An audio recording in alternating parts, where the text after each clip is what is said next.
Assalamualaikum warahmatullahi wabarakatuh. Selamat pagi, salam sejahtera buat semuanya. Sesuai komitmen Badan Pusat Statistik yang tertuang dalam Senarai Rencana Terbit atau Advance Release Calendar, setiap awal bulan kami akan melakukan rilis atas indikator-indikator yang wajib kami rilis setiap awal bulan. Kami rilis kepada masyarakat agar masyarakat tahu indikator-indikator yang harus diketahui oleh semuanya di setiap awal bulan. Adapun indikator-indikator yang kami rilis sesuai jadwal adalah sebagai berikut.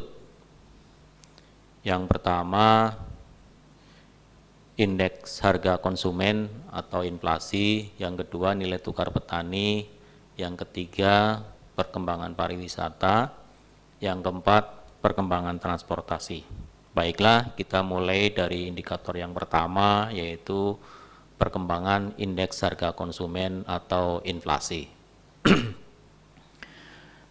Inflasi di Kepulauan Riau di bulan Juni 2020 sebesar 0,05%. Inflasi di Kepulauan Riau diwakili oleh dua kota, yaitu Kota Batam dan Kota Tanjung Pinang, di mana kedua kota tersebut juga menunjukkan inflasi, yaitu Kota Batam 0,06% dan Kota Tanjung Pinang 0,09%. Nah, dari dua kota keterwakilan itu, inflasi Kepulauan Riau sebesar 0,05% di bulan Juni 2020. Sepanjang Januari sampai dengan Juni 2020, Kepulauan Riau, begitu juga Batam dan Tanjung Pinang menunjukkan deflasi. Artinya terjadi penurunan indeks harga konsumen sepanjang Januari sampai dengan Juni 2020. Jika dibandingkan dengan kondisi Juni 2019, Kepulauan Riau menunjukkan inflasi 0,24%, Batam 0,33% dan Tanjung Pinang deflasi 0,32%. Itu kondisi inflasi di Kepulauan Riau sampai dengan bulan Juni. Kalau kita lihat dari 11 kelompok pengeluaran, inflasi tertinggi itu ada di kelompok transportasi. Berikutnya penyedia makanan dan minuman atau restoran di tempat kedua yang mengalami inflasi tertinggi. Nah, kalau kita lihat komoditasnya yang memberikan andil terhadap inflasi Kepulauan Riau di bulan Juni, paling tinggi adalah tarif angkutan udara. Berikutnya beras, selanjutnya rokok kretek, telur, sampai dengan daging ayam ras. Itulah komoditas-komoditas yang memberikan andil inflasi di Kepulauan Riau di bulan Juni 2020. Kalau kita lihat di tabel ada di kolom 4 dan kolom 5, kalau kita bicara inflasi sepanjang Januari sampai dengan Juni 2020, maka komponen penyedia makanan masih menempati tertinggi. Komponen perawatan pribadi dan jenis dan jasa lainnya masih mengalami inflasi tertinggi, yaitu 4,70. Selanjutnya, kalau kita lihat trennya sepanjang Januari sampai dengan Juni 2020, trennya itu mengarah ke deflasi.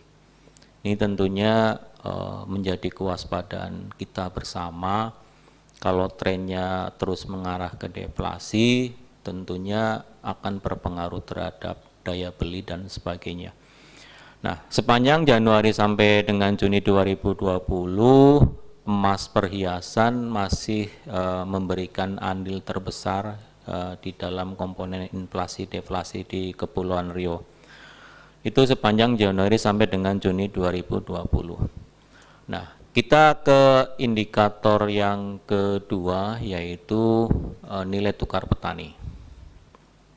Nah, nilai tukar petani di tahun 2020 menggunakan tahun dasar 2018. Kalau sebelumnya menggunakan tahun dasar 2012.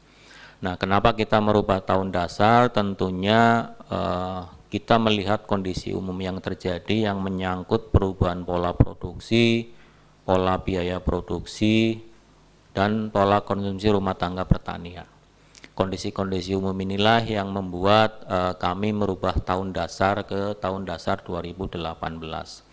Apa yang berbeda dari tahun dasar 2018 ke 2012? Yang pertama menyangkut cakupan wilayah dan subsektor.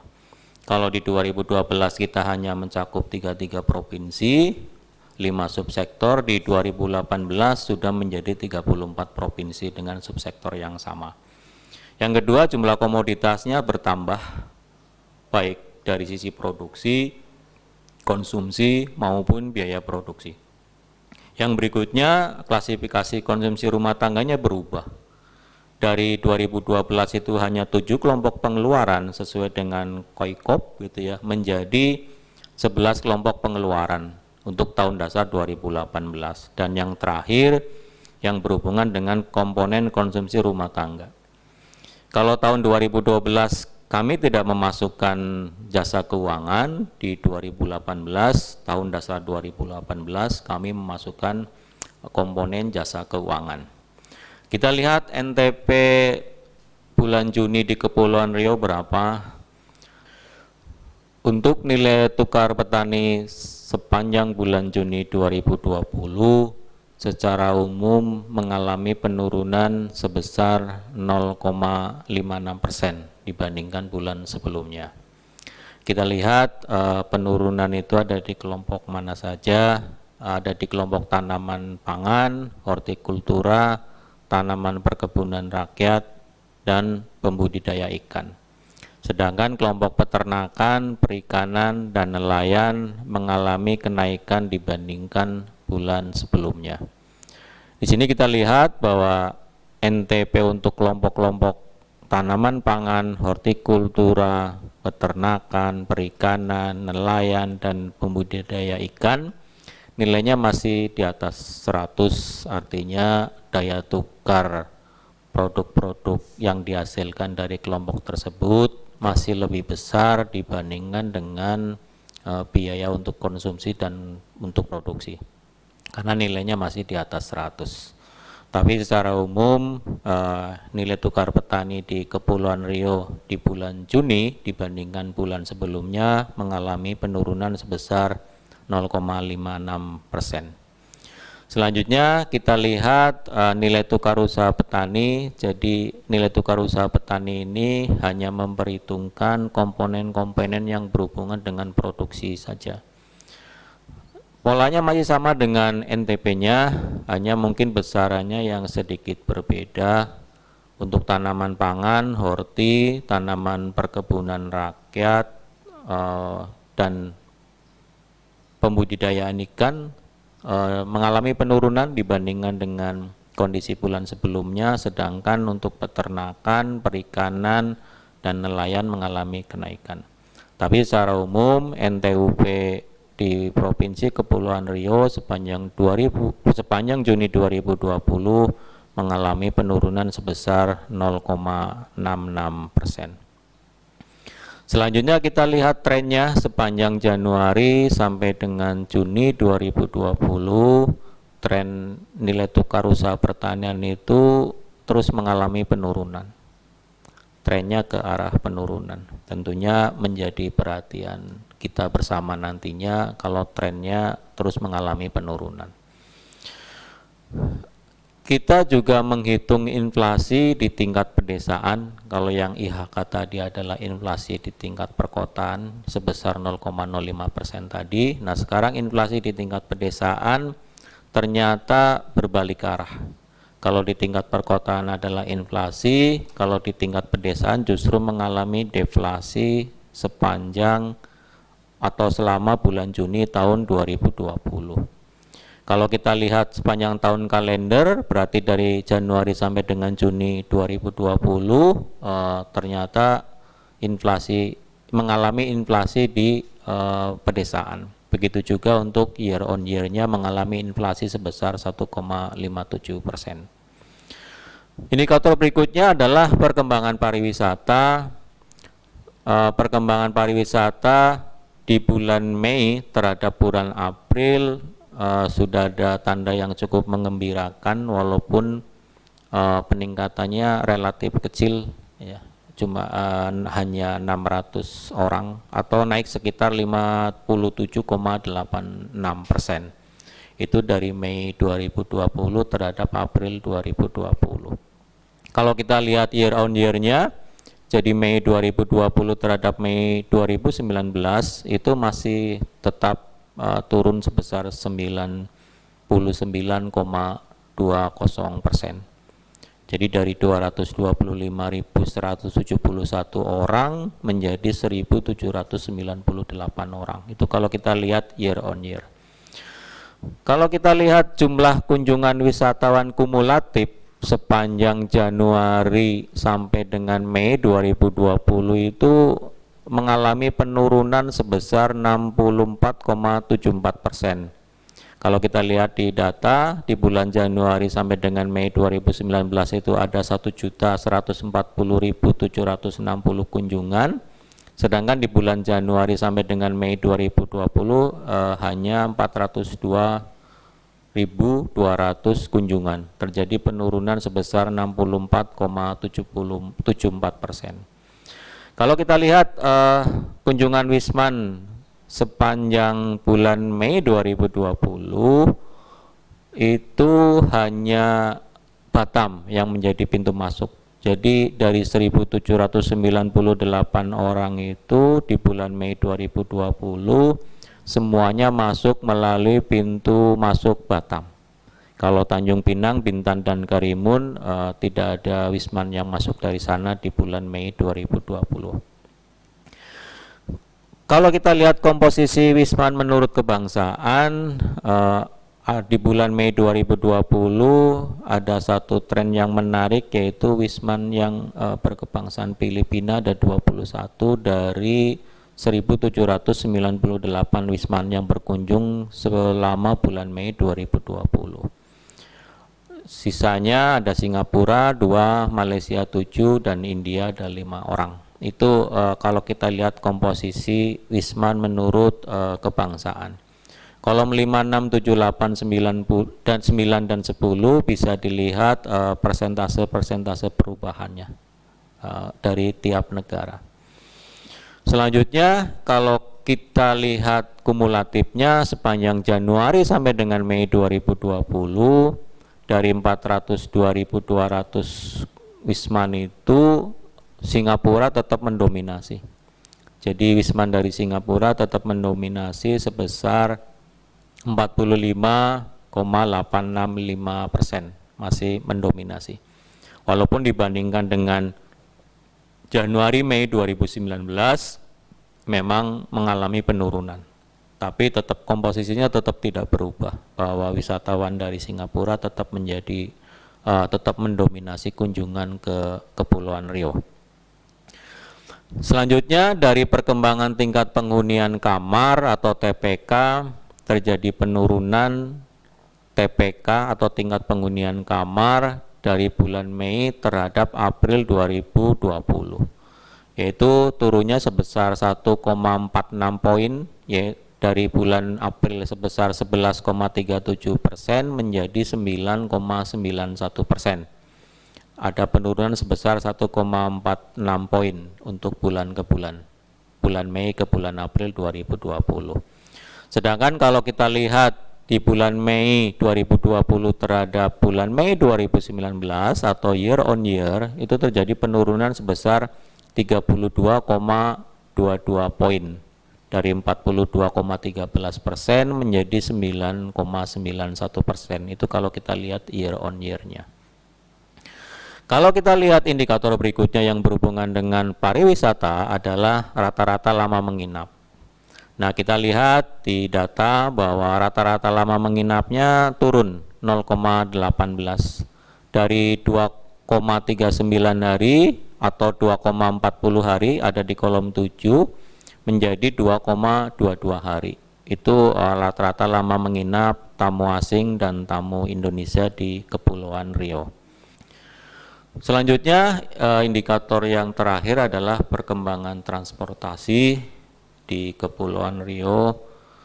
Jika kita bandingkan antara bulan Mei dengan April, maka untuk penumpang pesawat domestik totalnya itu mengalami penurunan 94,33%.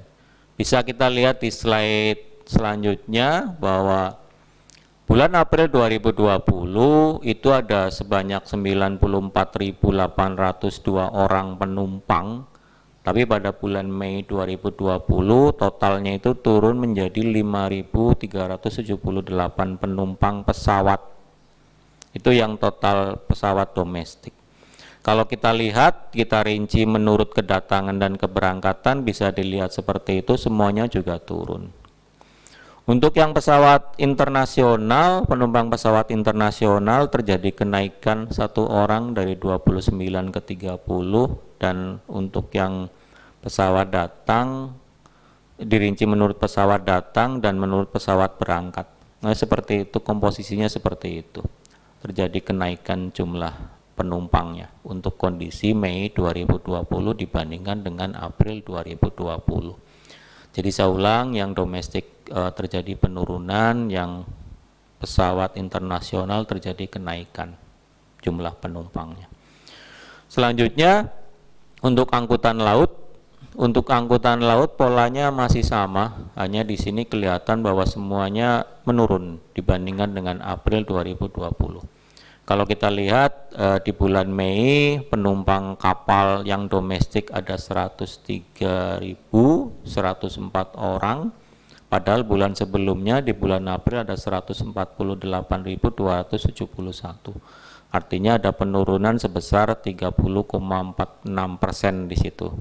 Untuk yang internasional juga turun sebesar 84,41% dengan komposisi seperti yang ada di dalam grafik, baik yang datang maupun berangkat. Itu untuk angkutan laut. Untuk penumpang angkutan udara domestik bisa dilihat di sana bahwa kita lihat trennya dari Mei 2019, April 2020 sampai dengan Mei 2020 tadi sudah digambarkan di slide sebelumnya, bahwa untuk bulan per bulan kita mengalami penurunan 94,33%, dan untuk tahun ke tahun, artinya Mei 2020 dibandingkan dengan Mei 2019 kita mengalami penurunan 98,32%. Itu untuk year on year-nya. Nah, untuk yang situsi Januari Mei 2020 dibandingkan dengan Januari Mei 2019 kita mengalami penurunan sebesar 26,79%. Itu untuk penumpang angkutan udara domestik. Untuk penumpang angkutan udara internasional, kita tadi mengalami kenaikan sedikit ya, untuk yang bulan per bulan gitu sebesar 3,45%. Dari Mei ke April kita mengalami kenaikan. Tapi jika dibandingkan year on year, Mei 2020 ke Mei 2019, untuk penumpang angkutan udara internasional kita mengalami penurunan 98,46. Sedangkan untuk situsinya kita mengalami penurunan sebesar 27,96%. Itu untuk penumpang angkutan udara internasional. Selanjutnya untuk angkutan laut kita bisa lihat bahwa untuk Mei terhadap April 2020 kita mengalami penurunan jumlah penumpang sebesar 30,46%, sedangkan Mei 2020 ke Mei 2019 atau year on year kita mengalami penurunan sebesar 83,63%. Untuk situsinya kita mengalami penurunan sebesar 26,10%.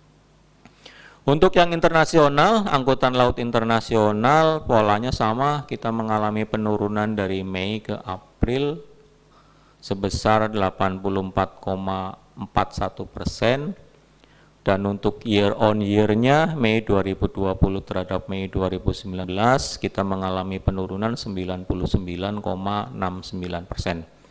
Kalau kita lihat situasinya Januari Mei 2020 terhadap Januari Mei 2019 kita mengalami penurunan sebesar 53,91%. Untuk bongkar muat kita dari Mei ke April 2020 kita mengalami penurunan untuk angkutan udara domestik sebesar 49,13 dan untuk